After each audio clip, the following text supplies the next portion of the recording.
Firstpost reports from the world's second largest continent. Hello, I'm Alyson Grange. A very warm welcome from Durban, South Africa. We get you the news and the newsmakers from Africa. From elections to climate change to innovations and opportunities.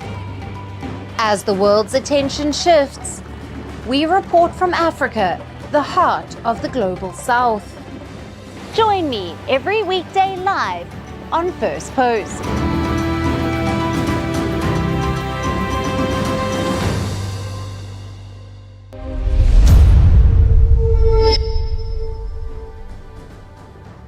Hello and welcome to Firstpost Africa, where we get you the top stories from the continent and from across the world.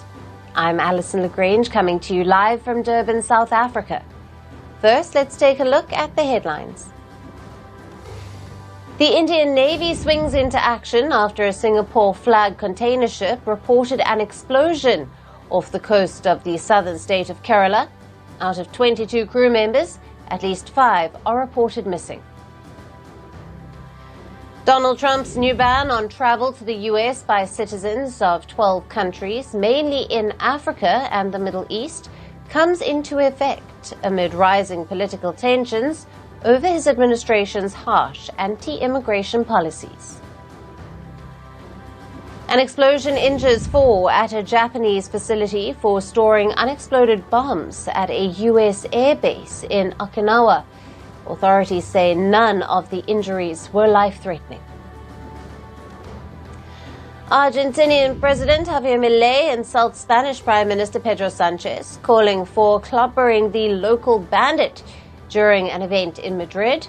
The jibe comes a year after a similar attack sparked a diplomatic spat. And a bus crash near the town of Gerak in northern Malaysia kills at least 15. Mostly university students, marking one of the country's deadliest road accidents in over a decade.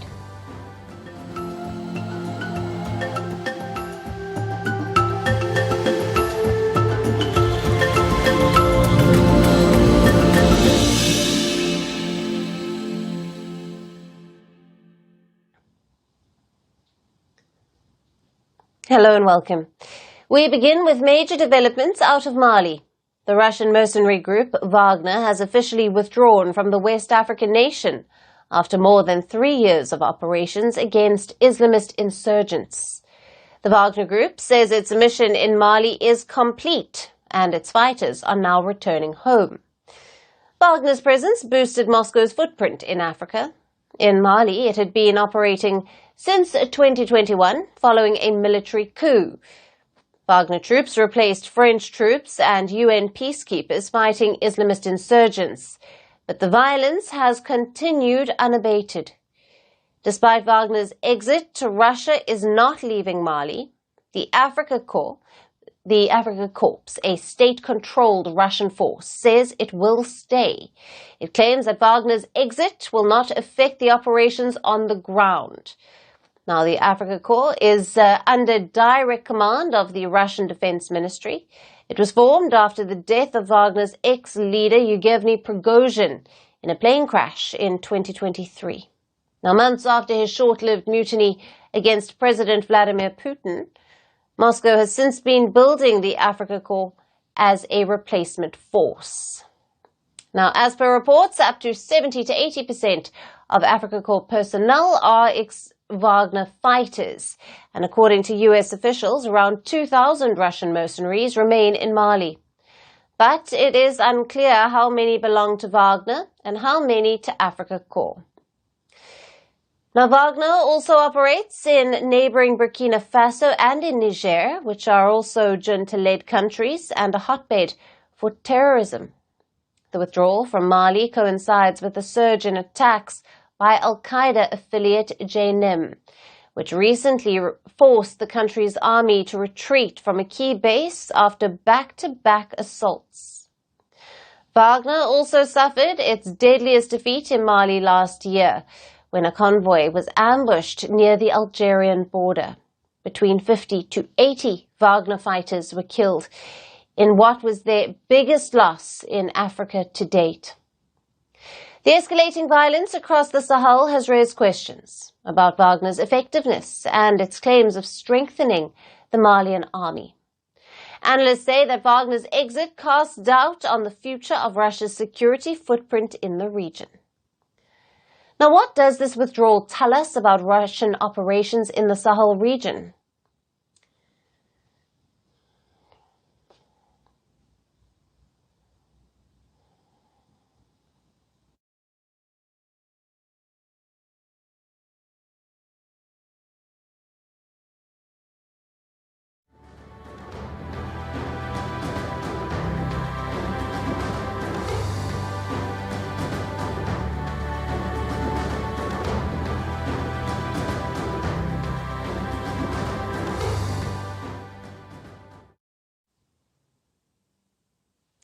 And moving on to Rwanda now, Kigali has announced its withdrawal from a Central African regional bloc after a diplomatic row over its involvement in the conflict in the Eastern Democratic Republic of Congo. At a bloc meeting in Equatorial Guinea over the weekend, Rwanda was supposed to take up the chairman role of the 11-member Economic Community of Central African States, or the ECAS. Now, which rotates its membership, but Rwanda was prevented from doing so. Instead, the bloc kept Equatorial Guinea in the role. The Congolese diplomats said that if Rwanda took over the bloc's presidency, then they would not be able to travel to Rwanda for community activities or events. The Congolese contingent added that neighboring Burundi, which was sent over 10,000 troops to help the Congolese army to fight the M23, was also on the same page. Now, the Congolese president, Felix Tshisekedi, said in a statement that the ECAS members had acknowledged the aggression against the DR Congo by Rwanda and had ordered the aggressor country to withdraw its troops from Congolese soil. Now, Kigali denounced this move as a violation of its rights and an imposition of the DR Congo's diktat. Rwanda's foreign minister said it was unbelievable and unacceptable that despite the ongoing diplomatic talks between Kigali and Kinshasa, the DR Congo is still crying foul across the regional and international organizations. Now, this row comes amid efforts of ending the fighting in the eastern DRC. For now, following the US mediation, Rwanda and the DRC are working on a draft peace plan that is expected to be signed later this month. Rwanda has been accused of backing the M23 rebels in the Eastern Democratic Republic of Congo. Since the beginning of the year, the M23 has been making major advances in the region, capturing key regional cities of Goma and Bukavu. The United Nations, the United States, and France have cited evidence of Rwanda's support to the M23 fighters. Last year, a United Nations experts report said that up to 4,000 Rwandan troops were fighting alongside the M23 rebels. Belgium, the former colonial power in both countries, has also had other Western countries to criticize Rwanda's support to the M23. But Kigali has denied all of the accusations.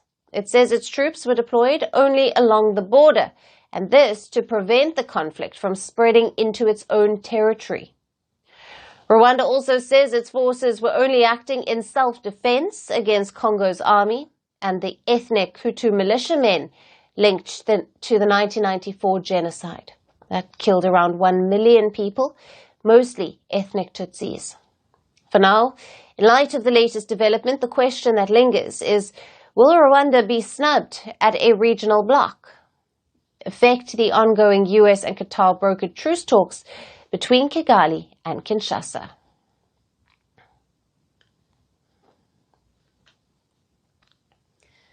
And now let's shift our focus to Southern Africa, where Botswana is cutting its diamond production. The country's main producer, Botswana, has temporarily halted operations at key mines, including some of the largest diamond mines by area in the world. Now, this is a response to a global downturn in demand for natural diamonds driven by cheaper lab-grown alternatives and changing preferences among younger consumers worldwide. Botswana is the world's top diamond producer by value. Diamonds make up 30% of the country's GDP and nearly 80% of its export earnings. But sales revenue for Botswana, which accounts for 90% of Botswana's diamond sales, dropped by almost half last year. In response to this, the company, a 50-50 joint venture between Botswana's government and global giant De Beers, is cutting production to 15 million carats this year, which is down 16% from last year and nearly 40% below the 2023 levels. The company says that the temporary mine halts are expected to deliver significant cost savings on fuel, electricity, among other expenses, and it has also reassured that there will be no involuntary job cuts, although voluntary separation offers continue. Still, the slowdown in the global diamond market has hit Botswana's economy hard. The economy contracted by 3% last year, with the International Monetary Fund projecting a further 0.4% contraction this year. Meanwhile, Botswana is also reportedly expected to cut this year's economic growth forecast to almost zero as the downturn in global diamond industry continues. Now, this comes at a time when the Southern African country is also facing a growing budget deficit, with government supplies waiting on unpaid invoices and officials warning of a liquidity crunch threatening the country's financial stability. To shore up future revenues and to save its economy, Botswana signed a long-delayed 10-year sales deal with De Beers in February. The agreement raised the share of diamonds allocated to Botswana's state-run Okavango Diamond Company from 25% to 40%, with the possibility to reach 50% in a future extension. Now, President Duma Boko, who took office last October, made the deal a priority, saying it would protect jobs. Despite these efforts, Botswana faces continued economic challenges.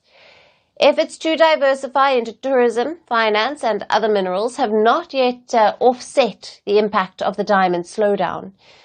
So with mines on pause and revenue shrinking, Botswana faces a pivotal moment. The need to reinvent its economy is now more urgent than ever.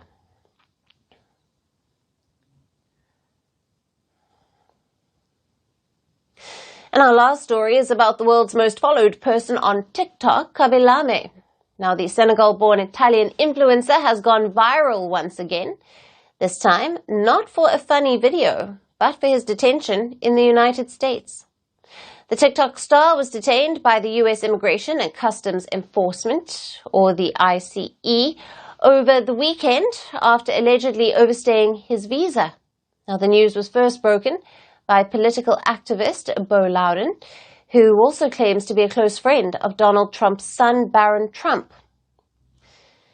Now, Loudon described Kabi as a far-left TikTok star and an illegal alien.